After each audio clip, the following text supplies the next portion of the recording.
السلام علیکم بشر صاحب، میں نے آپ کا مناظرہ دیکھا ہے سلیم والا.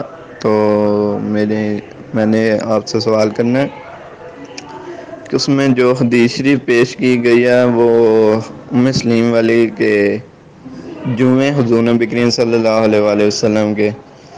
تو کیا حضور نبی کریم صلی اللہ علیہ وآلہ وسلم کے سر میں جوئیں تھیں؟ تو میں نے تو سنا ہے آپ صلی اللہ تعالیٰ علیہ وسلم کے جسم اطہر پر مکھی بھی نہیں بیٹھتی تھی.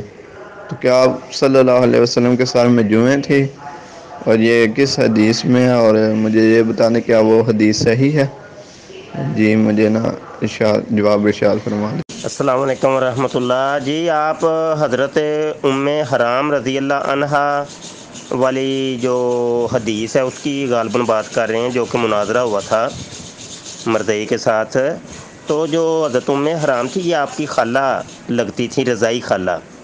تو یہ قادیانی مردئی جو ہے نا اس حدیث کو بڑا پیش کرتے ہیں مرزا غلام قادیانی کی غلط حرکات کے اوپر پردہ ڈالنے کے لیے.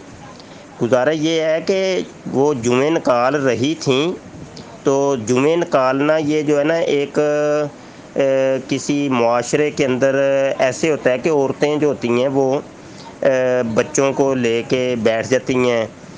تو وہ ضروری نہیں ہوتا کہ بچے کے سر کے اندر جوں ہو تبھی وہ نا جوئیں دیکھتی ہیں. تو وہ تو ویسے جو ہے نا خواتین کی وہ ایک ہوتی ہے علاقوں کے اعتبار سے وہ ہوتا ہے، ایک ان کا فعل ہوتا ہے، عادت ہوتی ہے. تو یہ اسی طریقے سے ہے کہ جیسے وہ جو ہے نا نبی عالم صلی اللہ علیہ وسلم کے اوپر جادو چلایا گیا.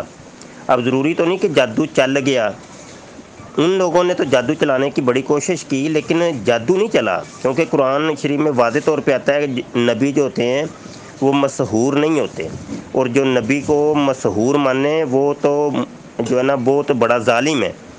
تو لہٰذا یہ ایسے ہی ہے کہ جیسے ان لوگوں نے جادو چلایا لیکن جادو نہیں چلا. حضرت حرام نے جوئیں دیکھیں لیکن جو نہیں تھی. تو اب امید ہے بات سمجھ آ گئی ہوگی، بڑی تفصیل کے ساتھ میں نے آپ کو سمجھانے کی کوشش کی ہے. واللہ اعلم و رسولہ.